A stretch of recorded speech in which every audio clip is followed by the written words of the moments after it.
சுகாதாரமான நாட்டு பசுக்களிடமிருந்து பெறப்பட்ட தமிழ் பால். பதப்பொருட்கள் இல்லாதது, கலப்படங்கள் இல்லாதது தமிழ் பால். நன்மை முழுமை. நாளுக்கு நாள் தமிழக அரசியல் களம் மிக வேகமாக சூடுபிடிக்கிறது. இதுவரை பாஜகவின் கூட்டணியில் இருந்த அமமுகவின் பொதுச் செயலாளர் டிடிவி தினகரன் அந்த உறவை முறித்துக் கொண்டு வெளியேறியுள்ளார். இதுகுறித்து பெருஞ்செய்தி பகுதியில் காணலாம்.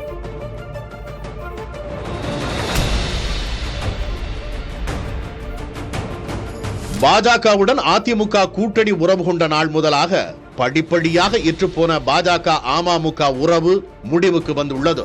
முன்னாள் முதல்வர் ஓ பன்னீர்செல்வத்தை அடியொற்றி அடுத்ததாக அமமுக பொதுச் செயலாளர் டிடிவி தினகரனும் பாஜக கூட்டணியிலிருந்து வெளியேறுவதாக அறிவித்துள்ளார். துரோகம் தலைவிரித்தாடுகிறது என டிடிவி தினகரன் கூறியதற்கு பின் பாஜக அவர்களுக்கு கொடுத்த வாக்குறுதிகள் என்னென்ன என்பது வெளிப்பட்டிருக்கிறது என்கிறார்கள் அரசியல் பார்வையாளர்கள்.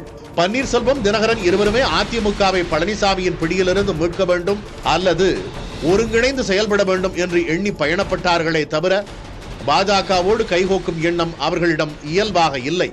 2024 தேர்தலில் பாஜக கூட்டணியில் இணைந்து அவர்கள் போட்டியிட்டது முழுக்கவுமே பாஜகவின் அழைப்பின் பேரில் நடந்தது என்கிறார்கள்.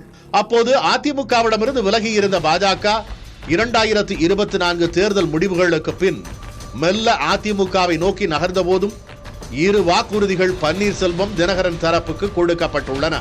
முதலாவது, அதிமுகவை ஒருங்கிணைக்கும் முயற்சியில் பாஜக இறங்கும். இரண்டாவது, ஒருவேளை பழனிசாமி இதற்கு சம்மதிக்காத பட்சத்தில் பாஜக குடையின் கீழ் பன்னீர்செல்வம், தினகரன் இருவருடைய அமைப்புகளும் கூட்டணியில் இடம்பெறும். ஆனால் பாஜகவுடனான கூட்டணியின் போது பழனிசாமி முன்வைத்த முக்கியமான நிபந்தனையே பன்னீர்செல்வம், தினகரனுக்கு இனி அதிமுகவில் இடம் இல்லை, பாஜக எக்காரணம் கொண்டும் இதை வலியுறுத்தக்கூடாது என்பதுதான். தொடர்ந்து கூட்டணி அளவிலும் இவர்களை அனுமதிக்க கூடாது என்று பழனிசாமி பேசியதாக தெரிகிறது. அதே போல பிரதமர் மோடி, உள்துறை அமைச்சர் அமித்ஷா வருகையின் போதும் பன்னீர்செல்வம், தினகரன் இருவருக்கும் சந்திக்கும் வாய்ப்பு கிடைக்கவில்லை. இதன் பின்னணியிலும் பழனிசாமி இருப்பதாக எண்ணினார்கள் பன்னீர்செல்வம், தினகரன் தரப்பினர். இத்தகு சூழலில்தான் கூட்டணியிலிருந்து வெளியேறுவதாக முதலில் அறிவித்தார் ஓ பன்னீர்செல்வம். அவரை சமாதானப்படுத்தும் முயற்சியிலோ மீண்டும் கூட்டணிக்குள் கொண்டு வரும் முயற்சியிலோ பாஜக இறங்காத சூழலில் அடுத்து தினகரனும் வெளியேறியுள்ளார். தமிழகத்தில் ஒரு மெகா கூட்டணியை அமைத்து ஆட்சியை கைப்பற்ற வேண்டும் என்ற திட்டத்தில் இருக்கும் பாஜகவிற்கு இது பெரும் சறுக்கலாக இருக்கும். ஏனென்றால் அதிமுகவிலிருந்து வெளியேறி அமமுகவை உருவாக்கிய பின் தினகரன் பங்கேற்ற இரு தேர்தல்களிலும் அதிமுகவுக்கு பெரும் பின்னடைவை உண்டாக்கினார் தினகரன். 2019 மக்களவை தேர்தலில் 5.5 விழுக்காடு வாக்குகள், 2021 சட்டமன்ற தேர்தலில் 2.35 விழுக்காடு வாக்குகளை மட்டுமே பெற்றாலும் அதிமுகவுக்கு குறைந்தது 20 தொகுதிகளில் தோல்வியை உண்டாக்கினார் தினகரன். வரவிருக்கும் 2026 சட்டமன்ற தேர்தலில் பன்னீர்செல்வமும் தினகரனோடு கைகோக்கும் போது இந்த சேதாரம் மேலும் அதிகமாகும் வாய்ப்புகளே உள்ளன. இதை தடுக்கவே எல்லோரையும் ஒரு குடையில் ஒருங்கிணைக்க திட்டமிட்டார் அமித்ஷா. ஆனால் இத்திட்டம் பலன் அளிக்கவில்லை. சரி, அடுத்தது என்ன?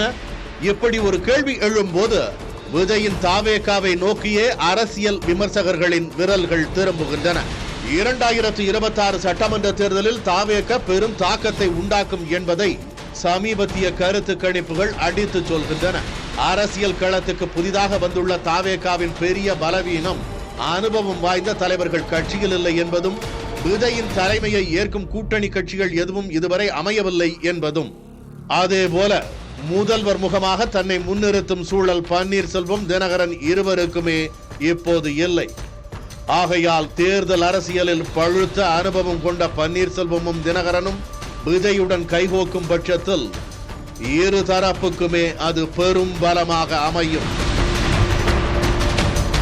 மாறும் அரசியல் கள காய் நகர்த்தல்கள் இதை நோக்கித்தான் பயணப்படுகின்றன என்கிறார்கள் அரசியல் விமர்சகர்கள். சுகாதாரமான நாட்டு பசுக்களிடமிருந்து பெறப்பட்ட தமிழ் பால். பதப்பொருட்கள் இல்லாதது, கலப்படங்கள் இல்லாதது தமிழ் பால். நன்மை முழுமை.